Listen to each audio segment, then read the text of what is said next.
11वां अध्याय देवासुर संग्राम की समाप्ति। श्री सुखदेव जी कहते हैं, परीक्षित, परम पुरुष भगवान की अहेतु की कृपा से देवताओं की घबराहट जाती रही। उनमें नवीन उत्साह का संचार हो गया।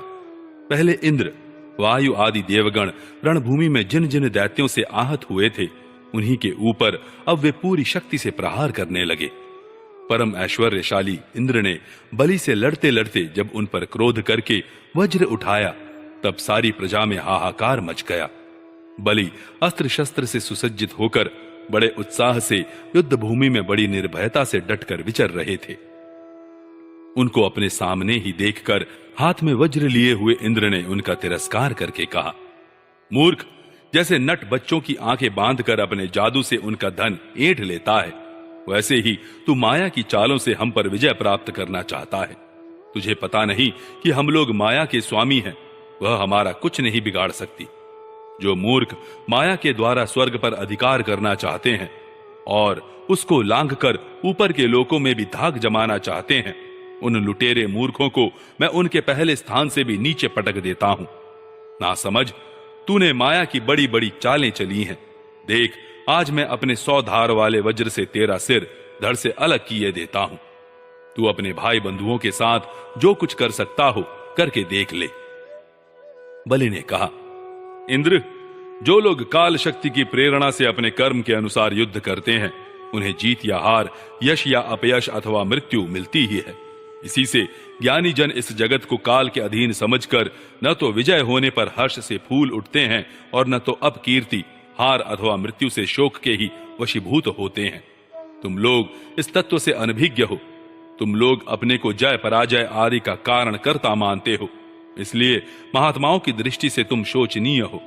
हम तुम्हारे मर्म स्पर्शी वचन को स्वीकार ही नहीं करते, फिर हमें दुख क्यों होने लगा। श्री सुखदेव जी कहते हैं, वीर बलि ने इंद्र को इसी प्रकार फटकारा। बलि की फटकार से इंद्र कुछ झेप गए। तब तक वीरों का मान मर्दन करने वाले बलि ने अपने धनुष को कान तक खींच खींच कर बहुत से बाण मारे। सत्यवादी देव शत्रु बलि ने इस प्रकार इंद्र का अत्यंत तिरस्कार किया। अब तो इंद्र अंकुश से मारे हुए हाथी की तरह और भी चिढ़ गए। बलि का आक्षेप वे सहन न कर सके। शत्रुघाती इंद्र ने बलि पर अपने अमोघ वज्र का प्रहार किया। उसकी चोट से बलि पंख कटे हुए पर्वत के समान अपने विमान के साथ पृथ्वी पर गिर पड़े। बलि का एक बड़ा हितैषी और घनिष्ठ मित्र जंभासुर था। अपने मित्र के गिर जाने पर भी उनको मारने का बदला लेने के लिए वह इंद्र के सामने आ खड़ा हुआ।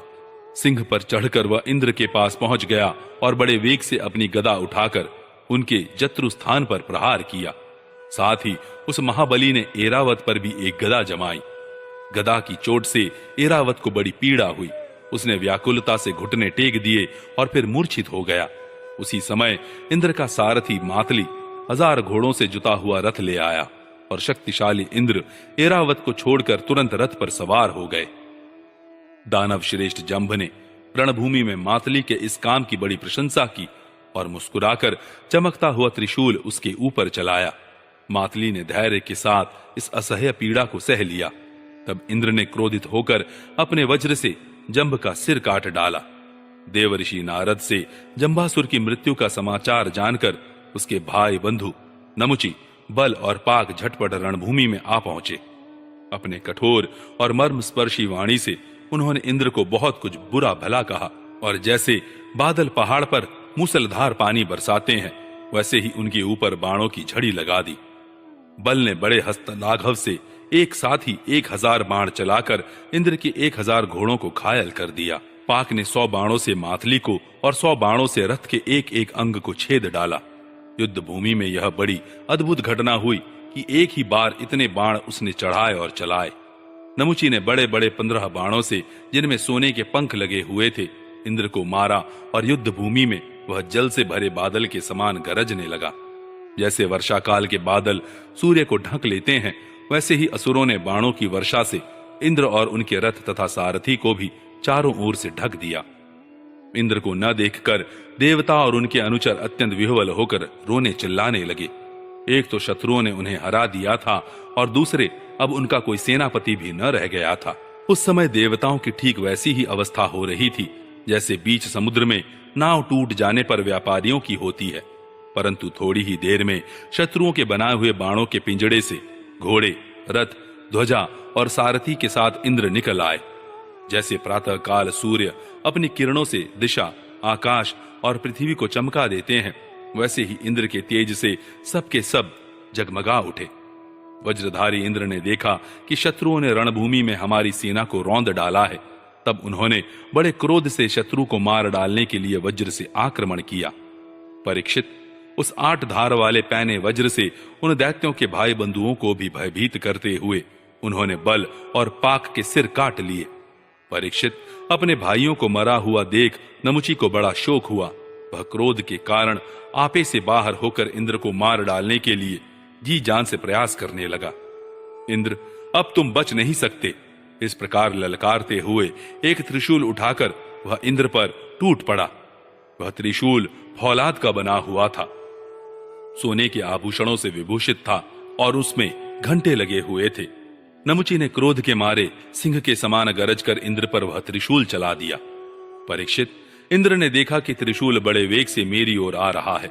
उन्होंने अपने बाणों से आकाश में ही उसके हजारों टुकड़े कर दिए और इसके बाद देवराज इंद्र ने बड़े क्रोध से उसका सिर काट लेने के लिए उसकी गर्दन पर वज्र मारा। यद्यपि इंद्र ने बड़े वेग से वह वज्र चलाया था, परंतु उस यशस्वी वज्र से उसके चमड़े पर खरोंच तक नहीं आई। यह बड़ी आश्चर्यजनक घटना हुई कि जिस वज्र ने महाबली वृत्रासुर का शरीर टुकड़े टुकड़े कर डाला था, नमुची के गले की त्वचा ने उसका तिरस्कार कर दिया।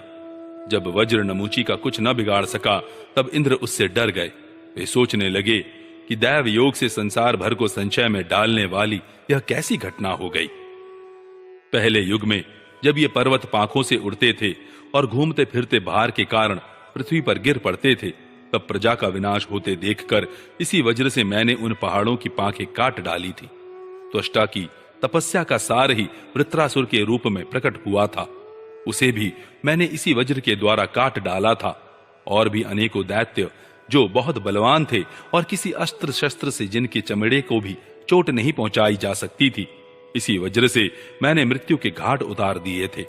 वही मेरा वज्र मेरे प्रहार करने पर भी इस तुच्छ असुर को न मार सका, अतः अब मैं इसे अंगीकार नहीं कर सकता। यह ब्रह्म तेज से बना है तो क्या हुआ, अब तो निकम्मा हो चुका है। इस प्रकार इंद्र विषाद करने लगे। उसी समय यह आकाशवाणी हुई, यह दानव न तो सूखी वस्तु से मर सकता है न गीली से। इसे मैं वर दे चुका हूं कि सूखी या गीली वस्तु से तुम्हारी मृत्यु न होगी। इसलिए इंद्र, इस शत्रु को मारने के लिए अब तुम कोई दूसरा उपाय सोचो। उस आकाशवाणी को सुनकर देवराज इंद्र बड़ी एकाग्रता से विचार करने लगे।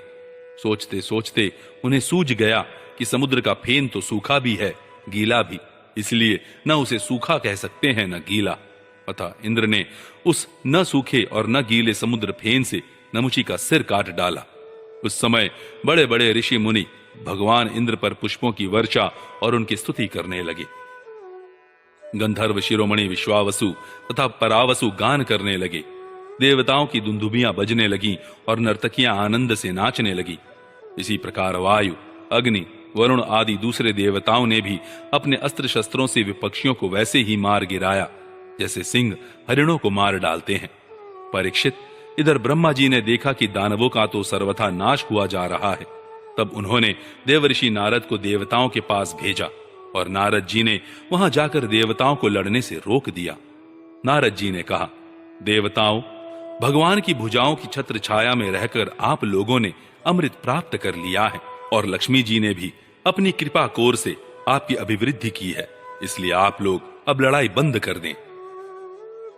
श्री सुखदेव जी कहते हैं, देवताओं ने देवर्षि नारद की बात मानकर अपने क्रोध के वेग को शांत कर लिया और फिर वे सब के सब अपने लोक स्वर्ग को चले गए। उस समय देवताओं के अनुचर उनके यश का गान कर रहे थे। युद्ध में बचे हुए दैत्यों ने देवर्षि नारद की सम्मति से वज्र की चोट से मरे हुए बलि को लेकर अस्ताचल की यात्रा की। वहां शुक्राचार्य ने अपनी संजीवनी विद्या से उन असुरों को जीवित कर दिया जिनके गर्दन आदि अंग कटे नहीं थे, बच रहे थे। शुक्राचार्य के स्पर्श करते ही बलि की इंद्रियों में चेतना और मन में स्मरण शक्ति आ गई। बलि यह बात समझते थे कि संसार में जीवन मृत्यु, जय पराजय आदि उलटफेर होते ही रहते हैं, इसलिए पराजित होने पर भी उन्हें किसी प्रकार का खेद नहीं हुआ।